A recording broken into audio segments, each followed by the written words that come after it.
All right, everybody, what's up? Welcome to another episode of the Up and In Show.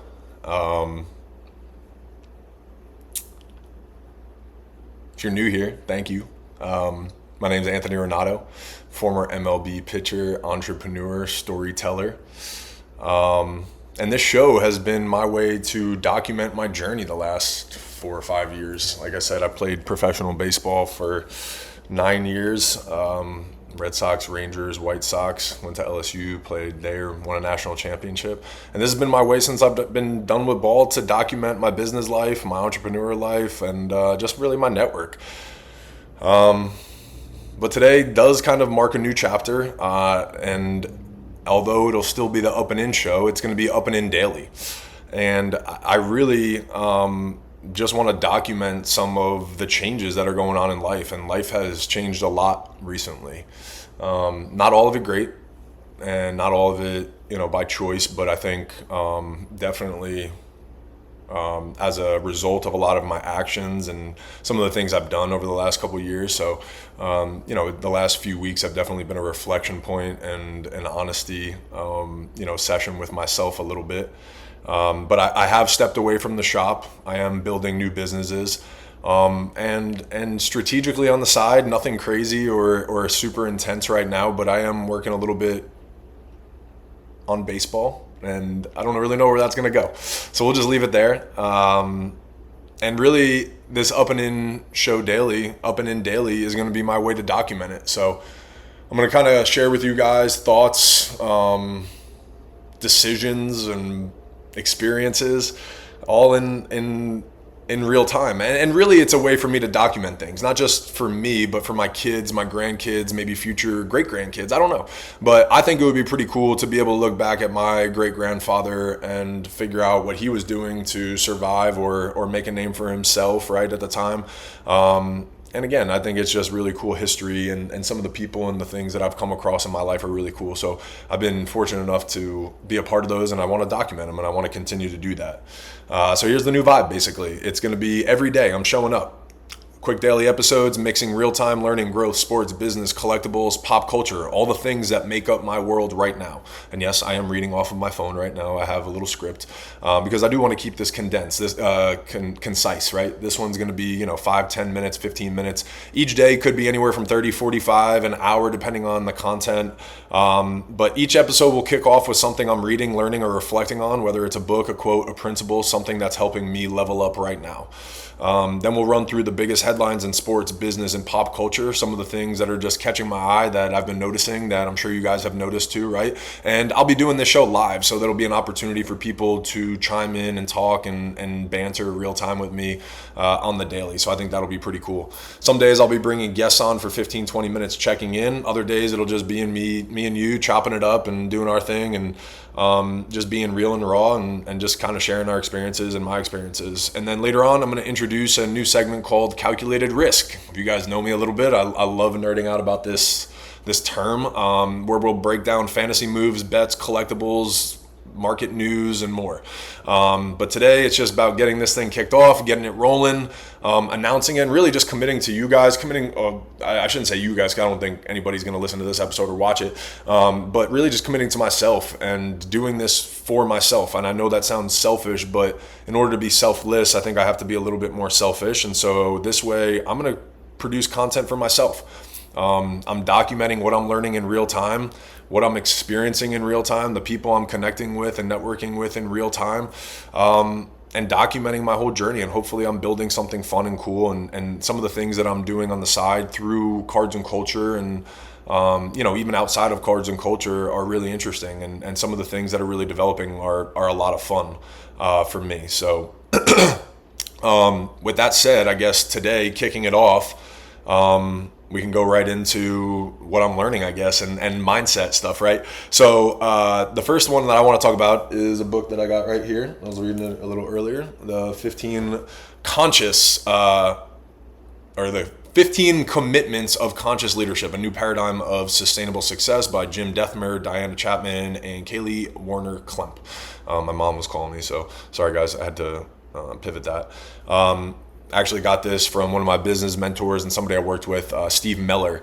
I had been, going through some stuff that I was trying to work through as far as a leader with cards and culture. Asked him about if he had any good books about some leadership skills that I could be developing or working on, because clearly, some of the feedback that I've been getting is I need to be a better leader. So, and that I was, just had some gaps in my game and gaps in my game, and I want to fix those. So, he kind of gave me this, and I really like it.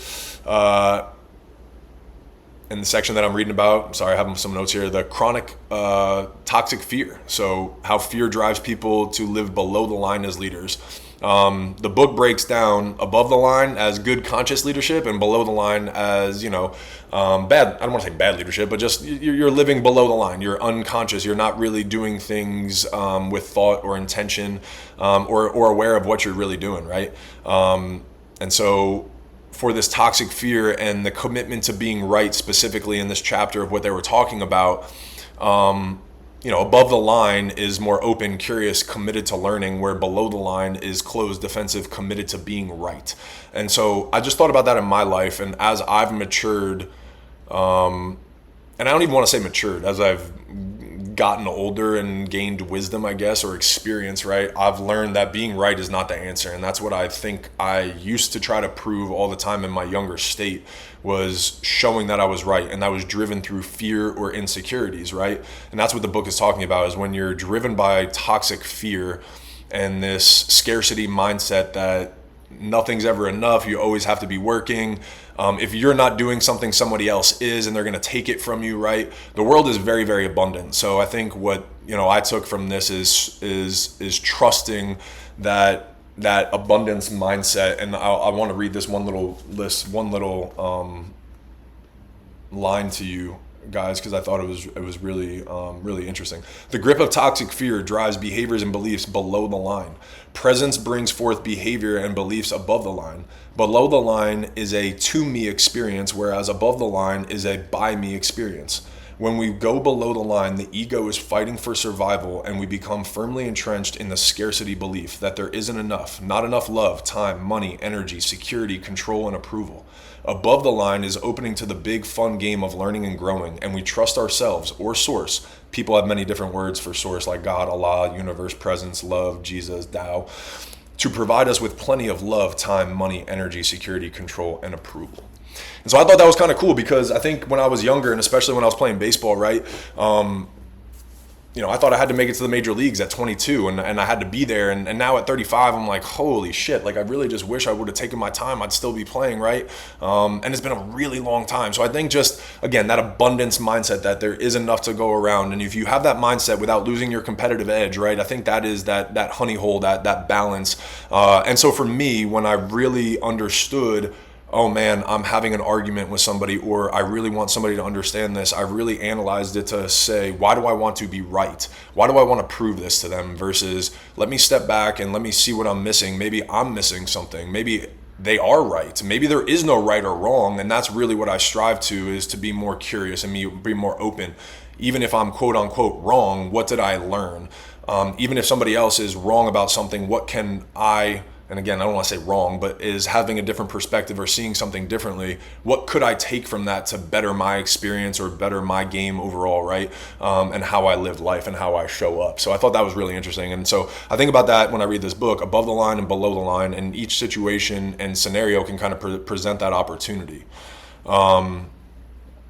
Current events. We had the NFL draft this past weekend, so that was kind of cool. Shadur Sanders did not go where he thought he would. So I thought that was kind of interesting. And, I'm interested to see how his career plays out now with that little chip on his shoulder, I'm sure. But I think no matter what, the proof's in the pudding, right? That there was a lot of uncertainty around him no matter what, whether it was his game or his off-the-field presence or his family, whatever it is, right? Or the awareness and the attention around him.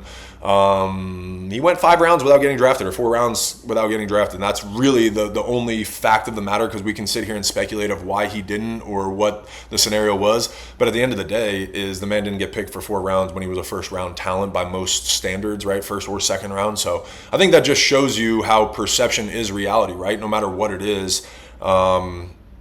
perceive is what's going to play out, and that's really what happened in his case. So I feel for the kid, because on my draft day I was in an airport and I was supposed to be a first rounder, and the way my injuries went in my junior year of college, I wound up falling, and I remember crying on draft day in an airport in Los Angeles when I was getting ready to board a plane. So I feel for the kid for sure. It's a human element, and all the bullshit that he went through with that prank call and everything, and just all the questions that he has to answer on social media that most of my generation didn't have to answer or account to, right?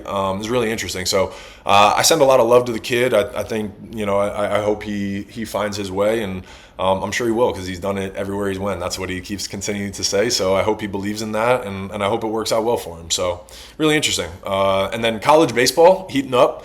We're a third of the way through in the SEC. My LSU boys just beat Tennessee, so that was really cool, the defending national champs. Now, Tennessee's on a little bit of a rough streak, as most champions that are defending the title always go through, right?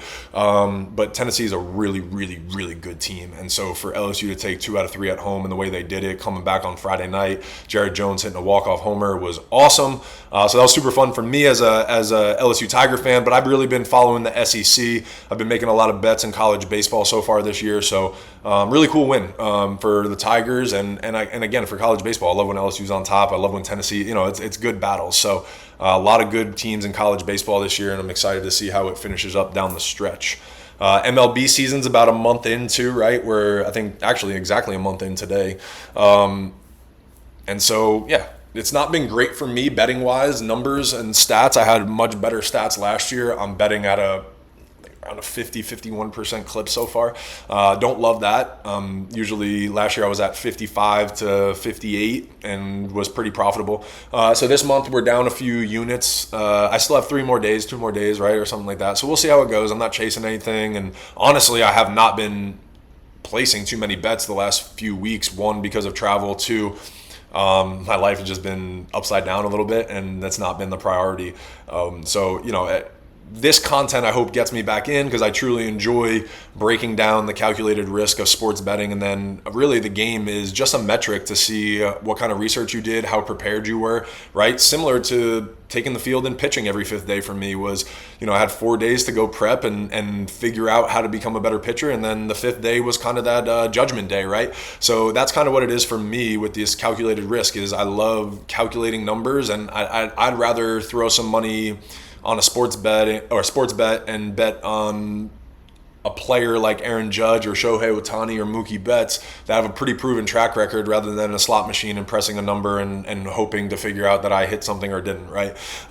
So for me, that's what this is about, and it's about calculated risk. So I'll be sharing some of my favorite sports betting analysts and handicappers, like some of their picks, not picks because some of it might be pay to play type things, but I'll be sharing some of their insights that I'll be learning and pulling from them, as well as providing all of my insights, right? When I watch a game, there's plenty of things that I've just picked up from watching baseball for years, right?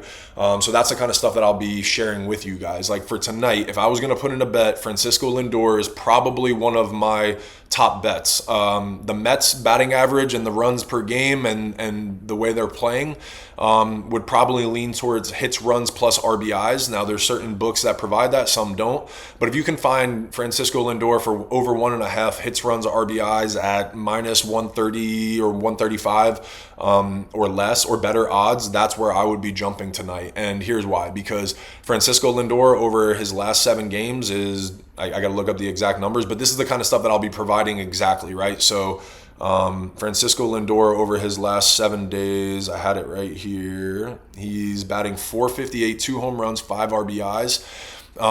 And then against the starter tonight, he has a career line of, he is 4 for 14, which is a .286 batting average with a home run and 2 doubles.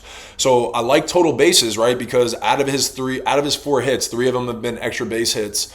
But the reason I'll take hits, runs, RBIs is because Lindor at the leadoff spot, with him batting .458, tells me he's getting on base. The guy likes to steal bases, and his teammates around him are all doing well right now, right? So when you have Pete Alonso, Juan Soto, and Vientos has started to turn it on in the 4 or 5 hole, wherever he's batting, I like those odds with Lindor, getting a single or a walk, stealing second, and being in scoring position for any combo of that for 3 or 4 at-bats throughout the game if the Mets are scoring runs, right? So those are the little tidbits that I'll be sharing. And again, I'll be going in more depth with way more stats and details depending on right-handed pitcher, day games, breaking down the splits, looking at their last 7 days, their last 10 games, last 7 days, last 10 days, looking at historical data with the pitcher. I'll be looking at historical data with the ballpark and the team and things like that. But again, baseball, we keep track of everything. So really, we're just going to take a calculated risk. We're going to have some fun. We're going to watch these games and break down the players and the outcomes anyway, right? So why not put a little bit of money on the calculated risk of the outcome? So that's basically what I'll be providing. And then every now and then I'll check in on the collectibles market. I'll give you guys an update, right? Like Sotheby's just went off with a Timeless Titans collection last Sunday, not yesterday, but 2 Sundays ago. And that symbolized something for me that was pretty significant in the hobby, right? That, an auction house and somebody as prestigious as Sotheby's is now curating and creating auctions around 13 high-end sports cards and collectibles. And it just shows a trend, right? That's been happening over the last couple of years if you're in our industry. But if you're not, and you're more of an alternative investor and you're looking for ways to diversify your portfolio, sports cards and collectibles are an interesting way now with verification, authenticity, and all these different auction houses and more fair market values and assessments of these type of assets. So again, I'll be providing some insights into that and just sharing what I've learned over the last 4 or 5 years in the collectible space. All these things are things that I love doing every single day, and really I just enjoy connecting with everybody. And so that's really what this is going to be about. And again, I love you guys. I want to share my honest feedback. I want to be able to document my things in real time, and I want to provide, access to my network and some of the things that I've been learning over the last few years, which have been really interesting to me, both as an athlete, as a businessman, as an investor, as somebody who likes to collect things too, right? There's a bunch of different macro trends that are happening in our space, and then just pop culture in general, right? There's so many things that are happening that affect sports, business, and things like that. So hopefully you guys will be along for the ride from me, and I appreciate you guys being here. I'm going to try to do this in the mornings every single day and commit to this. And again, even if it's 5 minutes, if it's 10 minutes, and some days if it's an hour that I need to get it all out, that's what I'll be here for. So I appreciate you guys. All peace, love, and gratitude. Thank you guys. Make sure you guys hit that subscribe, share it if you think anybody will enjoy this. And again, I'll see you guys every single day. Let's commit to it.